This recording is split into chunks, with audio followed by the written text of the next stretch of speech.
Assalamualaikum warahmatullahi wabarakatuh. Perkenalkan, nama saya Wahyuni Oktavia dari kelas 11 IPS 4. Di sini saya akan meresensi dua buah novel. Yang pertama ada Jingga dan Senja, yang kedua ada Omen. Nah, untuk yang pertama saya akan meresensi novel yang berjudul Jingga dan Senja. Novel ini ditulis oleh Esti Kinasih yang lahir pada 9 September 1971 di Jakarta dan diterbitkan oleh PT Gramedia Pustaka Utama. Tahun terbit novel ini yaitu 2010 dan diterbitkan di Jakarta. Jumlah halaman dari novel ini ada 312. Jadi novel ini berceritakan tentang dua orang remaja yang bernama Tari dan Ari. Mereka dipertemukan secara tidak sengaja oleh takdir. Selain bernama mirip, mereka juga sama-sama lahir pada waktu matahari terbenam.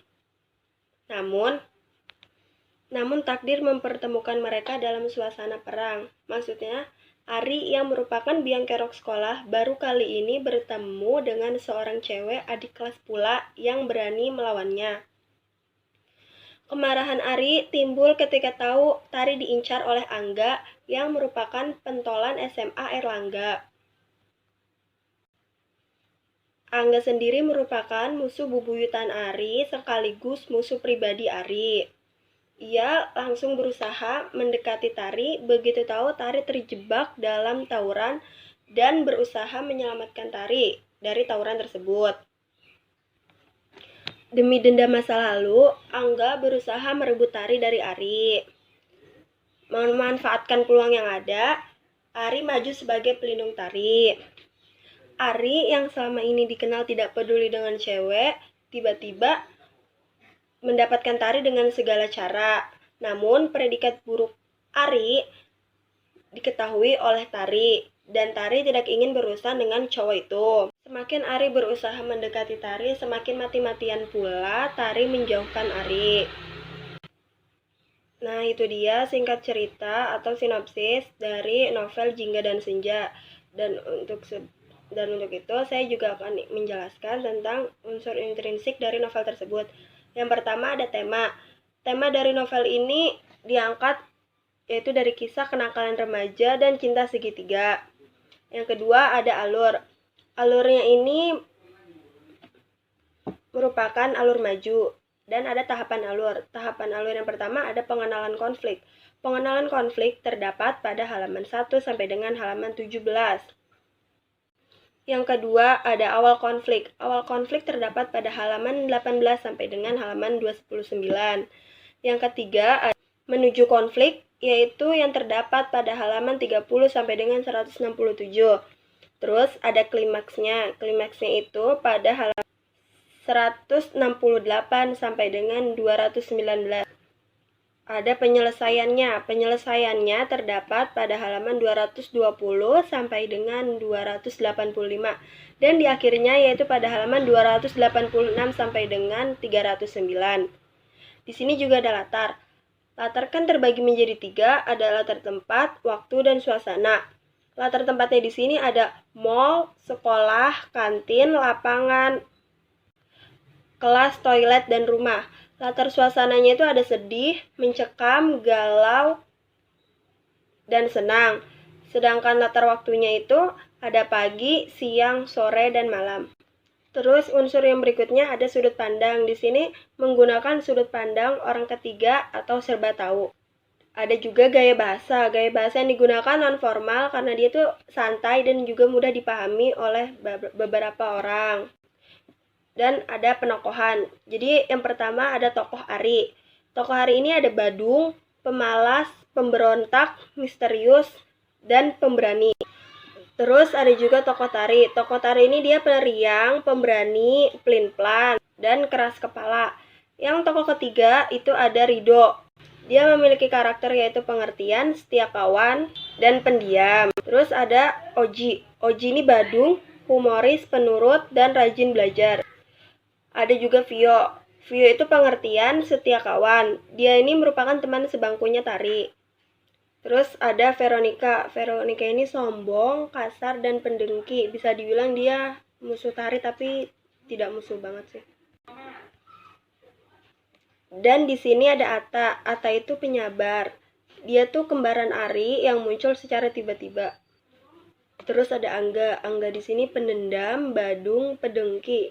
Angga juga merupakan musuh Ari. Ada Anggita. Anggita itu karakternya pendiam, tidak bisa menjaga rahasia, ember mulutnya. Terus ada Maya. Maya itu baik, setia kawan. Maya merupakan teman Vio dan Tari. Dan saya juga akan menyampaikan beberapa amanat dari novel Jingga dan Senja ini. Yang pertama, kita sebagai pelajar tidak boleh terpengaruh terhadap hal-hal negatif. Yang kedua, jangan menjadi orang pendendam. Yang ketiga, kita harus saling menghargai hak orang lain. Terus, kita juga harus bersaing secara sehat. Kalau kita ingin mendapatkan sesuatu, kita harus juga menggunakan akal sehat kita. Jangan berbuat curang. Terus kita harus menghormati sesama guru yang ada di sekolah. Kita juga tidak boleh melakukan kekerasan dalam mengatasi sebuah masalah. Dan sebagai tambahan, saya juga ingin menyampaikan unsur ekstrinsik dari novel tersebut. Unsur ekstrinsik terbagi menjadi 4. Yang pertama ada nilai moral, nilai budaya, nilai sosial, dan nilai religius.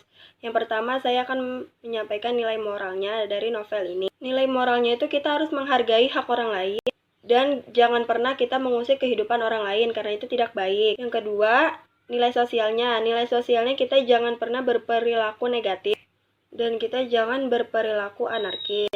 Nilai religiusnya jangan menjadi orang pendendam dan kita harus menjauhi pergaulan bebas karena pergaulan bebas dapat mempengaruhi kita seperti tawuran, minum-minuman, dan lain-lain. Terus ada nilai budayanya kita jangan terjerumus pada budaya barat. Dan yang terakhir, saya ingin membacakan kelemahan dan kelebihan dari novel Jingga dan Senja ini. Kelemahannya yaitu novel ini tidak selesai dalam satu novel.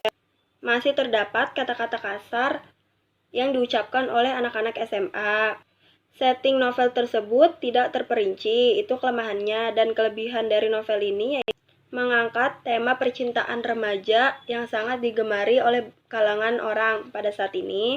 Buku ini juga sangat bagus karena disampul dengan warna orange. Alurnya juga jelas dan sudut pandangnya sesuai alur. Nah, untuk novel yang kedua ini berjudul Omen yang dituliskan oleh Lexisu dan diterbitkan oleh PT Gramedia Pustaka Utama pada September 2012 dan tempat terbitnya itu berada di Jakarta yang memiliki 312 halaman. Jadi singkat cerita, novel ini berceritakan tentang Erika dan Eliza, dua saudara kembar yang memiliki kepribadian sangat berbeda. Erika yang lahir lebih awal 5 menit dari Eliza mempunyai sifat yang tidak disukai oleh teman-temannya di sekolah, yaitu seperti suka bolos, nyontek, rambut urak-urakan, berpenampilan tomboy, baju tidak pernah disetrika, memiliki gaya rambut seperti anak laki-laki. Lain halnya dengan Eliza. Eliza yang memiliki sifat ramah, anggun, baik hati, tidak sombong, pintar, dan sering menjadi juara umum di sekolahnya. Jika Erika hampir dibenci seluruh siswa di sekolahnya, lain halnya dengan Eliza yang sering menjadi juara umum di sekolahnya. Eliza dan Erika tidak pernah akur, dan kedua orang tuanya lebih menyayangi Eliza karena pada saat kecil Erika sering dijuluki Omen yang berarti pertanda buruk. Karena sifat kejam Erika yang sudah ia tampakkan pada saat ia kecil. Eliza yang mempunyai sifat daya ingat fotografis yang membuatnya selalu mengingat sesuatu sekecil apapun itu. Jadi wajar saja jika Eliza lah yang selalu menjadi juara umum di sekolahnya. Walaupun Erika dibenci hampir seluruh siswa di sekolahnya, tapi Erika masih punya orang-orang yang sayang terhadap Erika, yaitu sahabatnya yang bernama Valeria Guntur. Itu singkat cerita dari novel Omen. Untuk selanjutnya, saya akan membacakan unsur intrinsik dari novel Omen ini. Ia memiliki tema, yaitu misteri julukan Omen.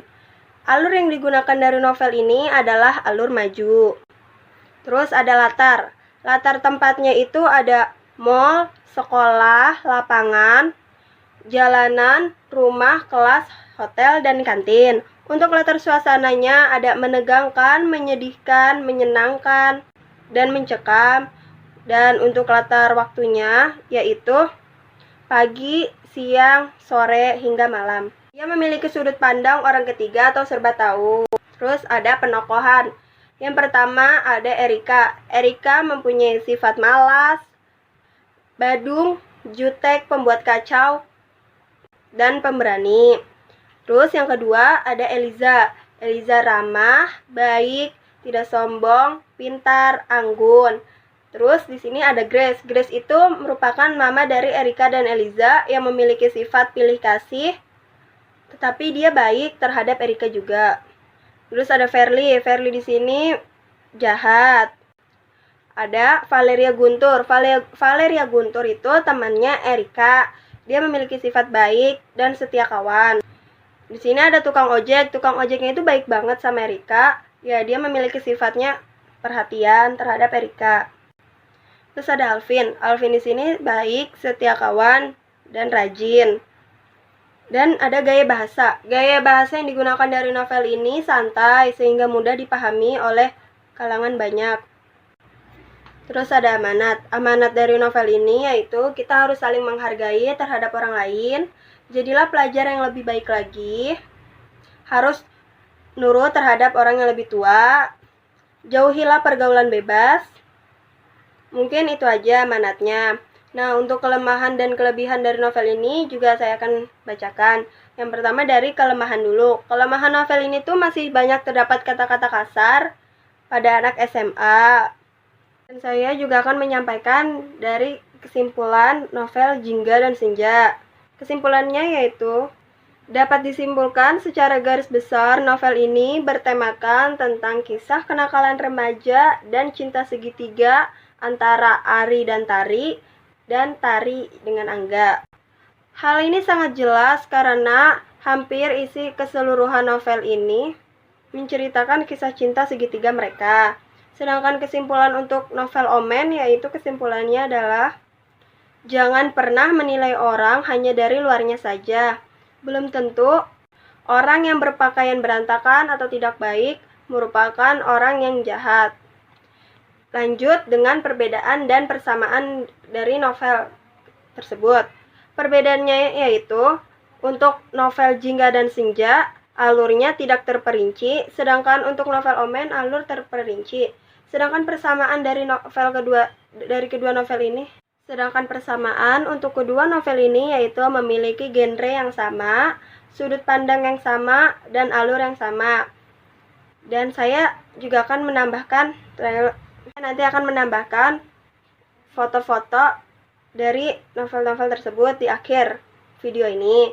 Sekian dari saya, kurang lebihnya mohon maaf. Wassalamualaikum warahmatullahi wabarakatuh.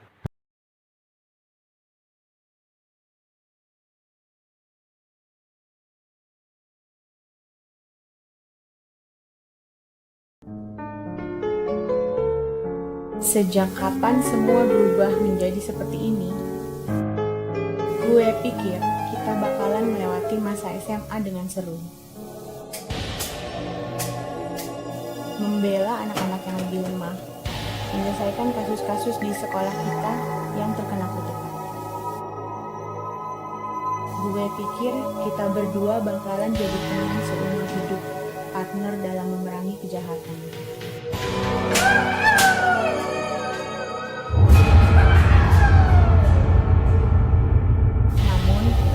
Semua menjadi personal, gue baru sadar ternyata gue gak sebaik itu.